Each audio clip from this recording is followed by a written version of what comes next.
Bruce Lee एक movie star से कहीं ज्यादा थे। वो एक ऐसे फिनोमिनन थे जिन्होंने ईस्ट और वेस्ट को जोड़ा। हांगकांग में पले बढ़े, आईपी मैन से ट्रेंड, ली ने ट्रेडिशन की बंदिशों को मानने से इनकार कर दिया और अपनी खुद की मार्शल आर्ट बनाई, जीट कून डू।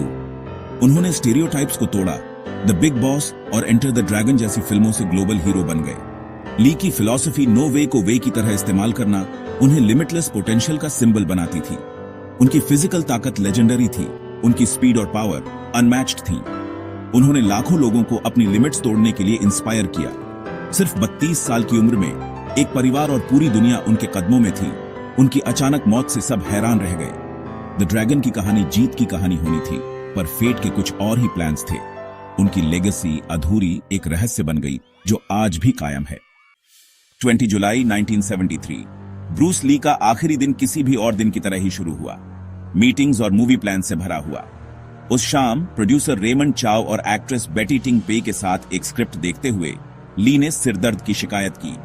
उन्होंने एक पेन किलर ली और आराम करने चले गए। जब वो डिनर के लिए नहीं उठे तो घबराहट फैल गई। उन्हें होश में लाने की कोशिशें नाकाम रहीं। एक एम्बुलेंस उन्हें हॉस्पिटल ले गई।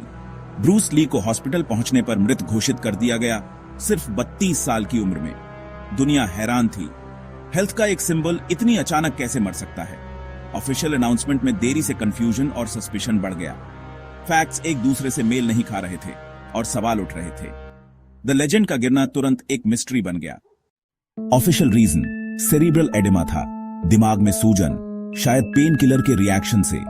लेकिन फैंस के लिए यह एक्सप्लेनेशन ली जैसे आदमी के लिए बहुत ऑर्डिनरी लगा। अफवाहें फैल गईं। क्या उन्हें राइवल्स ने पॉइजन दिया था? ट्रायड्स ने निशाना बनाया था? एक मिथिकल डेथ टच का शिकार हुए थे? यह फैक्ट कि उनकी मौत एक दूसरी एक्ट्रेस के अपार्टमेंट में हुई थी और पहले भी एक बार वो बेहोश हो चुके थे, ने स्पेकुलेशन को और बढ़ा दिया। कुछ लोग ली फैमिली कर्स की फुसफुसाहट करते थे, उनके बेटे ब्रैंडन की बाद में हुई दुखद मौत की ओर इशारा करते हुए। सच्चाई कंस्पिरेसी और सुपरस्टिशन के तूफान में खो गई।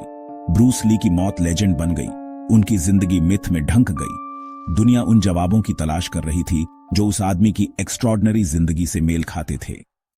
लगभग 50 साल बाद एक नई थ्योरी सामने आई, हाइपोनेट्रीमिया, बहुत ज्यादा पानी पीने से मौत। ली की fluid heavy diet, possible drug use और किडनी पर स्ट्रेस से फेटल ब्रेन स्वेलिंग हो सकती थी।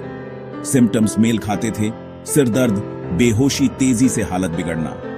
कोई पॉइजन नहीं, कोई कर्स नहीं, बस एक दुखद इम्बैलेंस। फिर भी कई लोगों के लिए एक सिंपल मेडिकल एक्सप्लेनेशन उस लेजेंड को समेट नहीं सकती। ब्रूस ली की असली लेगेसी उनका इंपैक्ट है, मार्शल आर्ट्स में क्रांति लाना, बैरियर्स तोड़ना और लाखों लोगों को इंस्पायर करना। उनके शब्द बी वाटर, माय फ्रेंड आज भी गूंजते हैं, हमें अडैप्ट और परसिवियर करने के लिए कहते हैं। हालांकि उनकी जिंदगी अचानक खत्म हो गई, उनका इन्फ्लुएंस चलता रहता है, पानी की तरह अनस्टॉपेबल।